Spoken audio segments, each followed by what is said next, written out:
So in the early parts of the year, a swim bait is a huge player for everybody out there on the water because casting it and reeling it is such an effective method to catch a ton of fish. But as we get into the summer, people put it down because fish aren't coming up off the bottom like they used to eat a swim bait, and they're trying to throw different baits. Well, today what I'm going to show you is how to fish a swim bait differently to catch a ton more fish this time of year by just changing a couple key things. So stick around, you guys are not going to want to miss this video. And at the end of this video, what I'm going to do is I'm going to talk about my 3 favorite swim baits that I really like to throw and the reasons why I like to throw them in different situations. So that's something that you're not going to want to miss at the end of this video. So the way most people fish a swim bait when they get used to fishing a swim bait is they like to cast it out, kind of count it down, and they just kind of start casually reeling it back. That is one of the best ways to catch a ton of fish on a swim bait.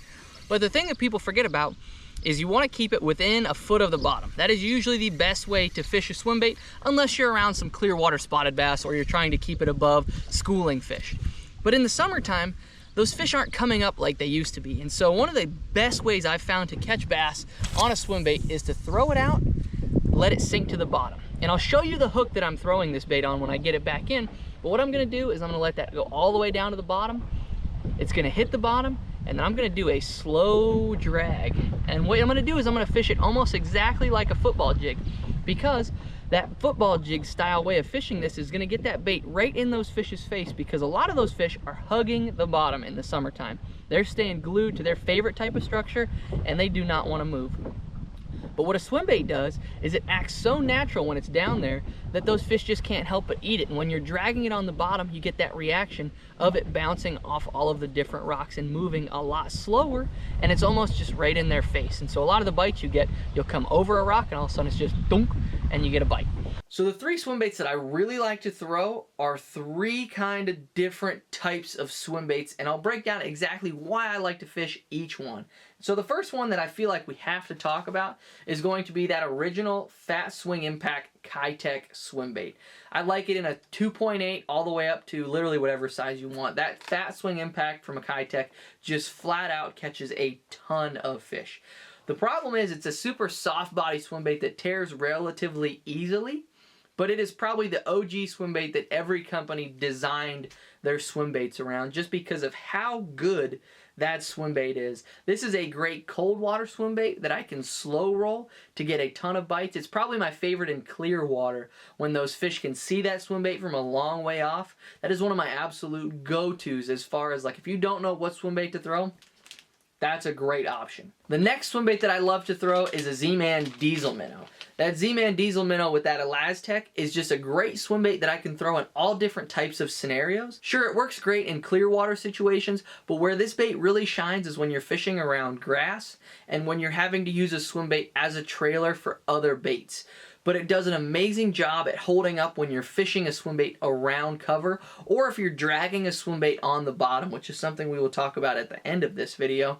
This bait is going to hold up to everything that a bait can be possibly put up against, especially when you're fishing northern fisheries where you're having to deal with a lot of perch and bluegill that are constantly nipping at your swim baits. When you fish a Kitech, your tails are constantly getting ripped off, versus with these ones, your swim bait will last up to literally any fish that can possibly eat it in fresh water. You will have no trouble fishing it around everything. And that's one thing that I absolutely love about this swim bait, and that's why it's one of my top 3 go-tos. The last swim bait that I want to talk about is one that gets bit under a lot of pressure, and that is going to be that Kitech Easy Shiner. That Kitech Easy Shiner is a super thin-bodied swim bait that has so little action but such a soft tail that it has a ton of body roll and just that little bit of shimmy, and that tail's back there just subtly kicking, and it catches fish when no other swim bait will. It's phenomenal on a drop shot, and it's phenomenal on a straight ball head, but it catches fish in extremely clear water and extremely pressured situations, which is why I always feel the need to keep it on my deck. So I really think one of the main reasons why people struggle with fishing a swim bait, especially in clear water, is they try to overpower the gear. You know, people think about throwing a swim bait and they really want to throw it on heavy line, heavy gear. But as you can see today, I'm throwing it on an Arc Invoker spinning rod. It's a new tour series. It's a 7-1 medium heavy. Got it paired on 10-pound Cortland Master braid to a 8 to 10 pound is a Cortland line or leader, you know, whatever fluorocarbon you like to use.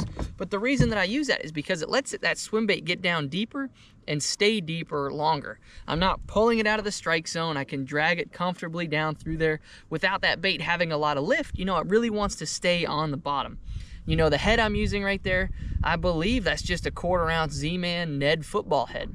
You know, and you can see the swim bait I got on there is just a Z-Man swim bait, all of which will be linked down below as always.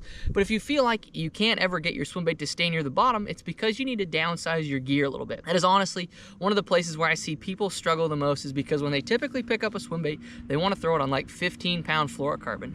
And that's all well and good in the springtime, but as those fish get more pressured, you really have to start adapting your gear to what those fish need to be seeing. And usually that's lighter gear. So the reason that swim bait does so good on the bottom is because it's basically like a naked jig presentation.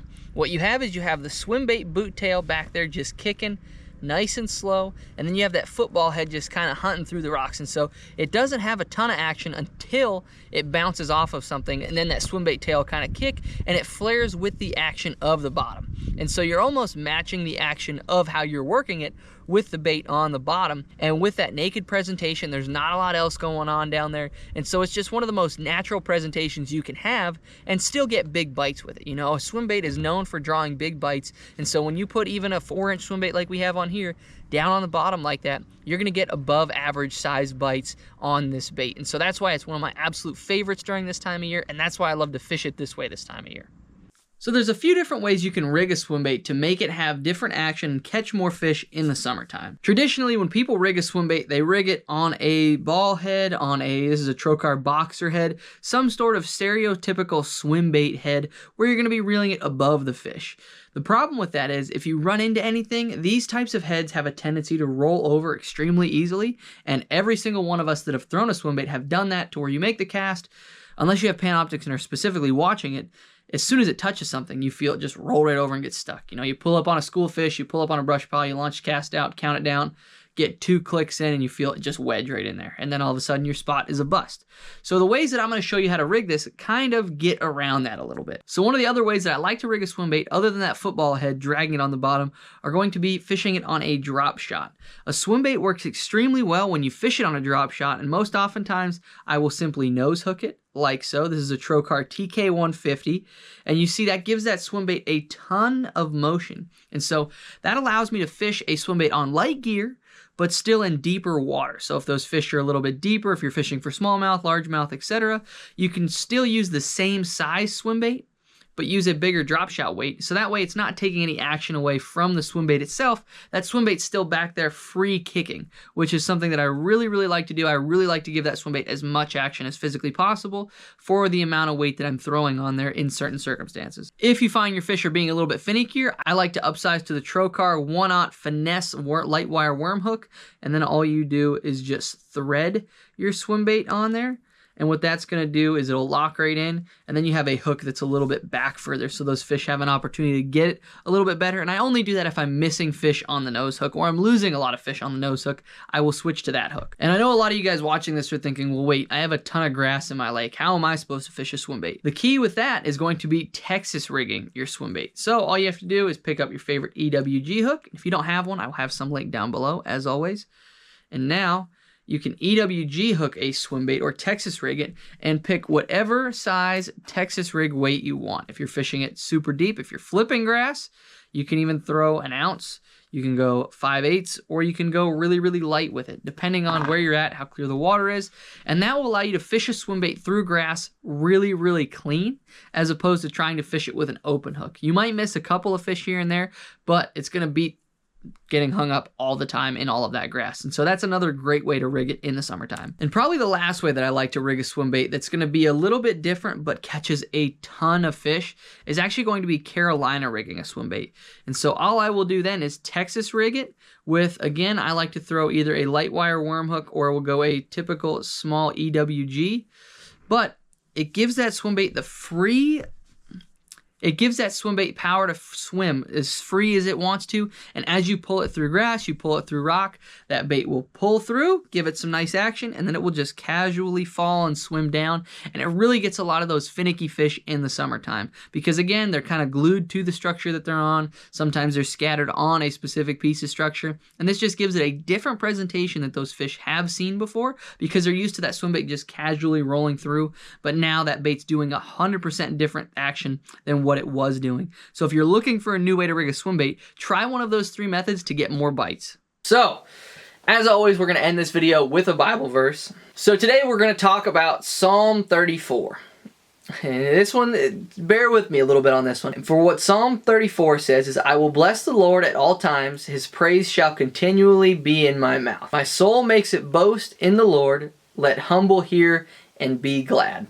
So this is something that I want to talk about specifically in today's society when it talks about his praise shall continually be in my mouth, because what comes out of your mouth is what people are going to hear, and what they're going to justify what you say, right? That's what they're going to identify you as. And so if you're somebody that's constantly using foul language, you're constantly using the Lord's name in vain, and trust me, I understand it. My uncle's favorite word is gee damn it. Like, that's his favorite thing. It's his favorite go-to.